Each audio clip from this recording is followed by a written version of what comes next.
Magpinsan, nag-aagawan sa lupa. Ang lupa talaga napakahalaga ngayon yan. Pero huwag ka dahil ang lupang kanilang pinag-aagawan ay lupang libingan.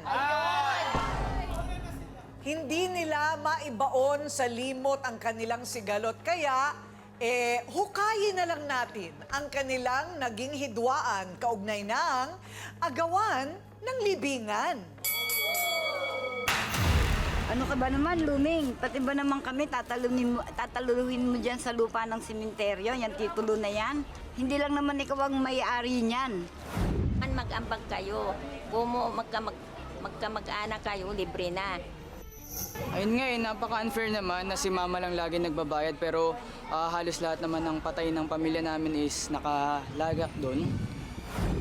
Itong huling Todo Los Santos tayo nagbayad dyan. Kaya wag niya angkinin ang titulo ng sementeryo dahil may karapatan tayo dyan at may kamag-anak sila. May kamag-anak din tayo pare-pareho. At heto na ang magpinsang nag-aagawan sa libingan, Luming at Pearly, harapan na.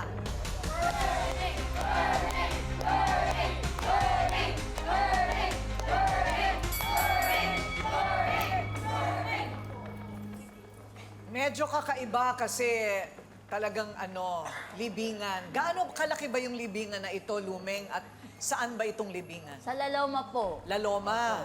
Meron pa bang natitirang lupa doon? Meron po. Sa lola po namin yon. Paano hinihingihan ko po sila ng share lang po para mailipat sa pangalan. Kasi nanay ko na lang po ang buhay. So siya po ang may karapatan na binigay ng lola ko sa nanay ko kasi sa amin po nakapisa ng nanay ang lola ko. Ang Okay. gusto po ng nanay ko, ilipat isa sa akin o sa mga kapatid ko. Pero ako po ang bunso sa amin, sa akin na lang. Teka muna, pagka may nangyari sa nanay mo, saan siya ililibing? Doon po sa Laloma. Oh, so bakit kailangan ilipat sa pangalan Kasi mo? po, nung nagpunta po ako sa opisina ng Laloma, sabi pong ganyan, mas maganda daw po, ilipat na, nagtanong po ako kung pwede ilipat sa pangalan ng nanay ko na. Kasi matanda na siya. Ang suggest po sa akin, bakit hindi pa direkta sa'yo? Kasi ganun din naman ang gastos. Sabi po sa opisina sa Laloma. So, Tama ba yun, Attorney Lorna? Is that correct? Na imbis na dumaan pa sa pangalan ng nanay niya yung lipatan, diretso na sa kanya? Tama yun. Good advice yun. Diretso really? na. Opo, Yes. opo. Mas Otherwise, two transfers yan. Paano yung capital gains? Walang capital Wala? gains. Wala? Okay. Basta't ililipat lang sa pangalan Diretso niya. na lang. Kasi pag namatay yung nanay niya, mahirap yun.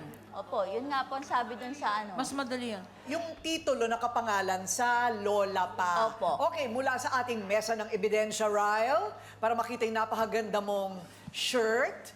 Saan mo binibili ang mga damit mo? Online lang po. Online? Ang ganda. Ate, parang ang antigo. Antigo, mapupunin. Ingatan mo, ate. Alam mo, mabasa-basa lang ito ng konti patay. Wala Oo nga, na. may butos-butos na. Oo, tingnan nyo naman. Ayan, So, ito ay mula Laloma Catholic Cemetery kay Severa, Mr. and Mrs. Severa Carbonell. Opo. Yan ang lola nyo. So, ngayon, ang problema ayaw ng mga kapatid nyo? Hindi, gusto po ng mga kapatid ko na ilipat sa amin. Okay, pero... Pero yung mga pinsan ko po, yung sa hinihingihan ko po ng share. Kasi nandun din po siya sa lugar namin, nagpasok din, may mga patay din po sila doon. Oh. In case po na wag naman sana mangyari, meron pong nawala sa kanila, doon din nila ipapasok. Okay. Papayag naman po kami, kaya nangihingi po kami ng pan-share. Nang pa-share. Oo, na paglipat ng titulo. Ayaw nila, sabi nila, sa inyo na lang yan. Sige, sabi kong ganyan, sa amin kami gagastos. Pero hindi na kayo magpapasok. Oo.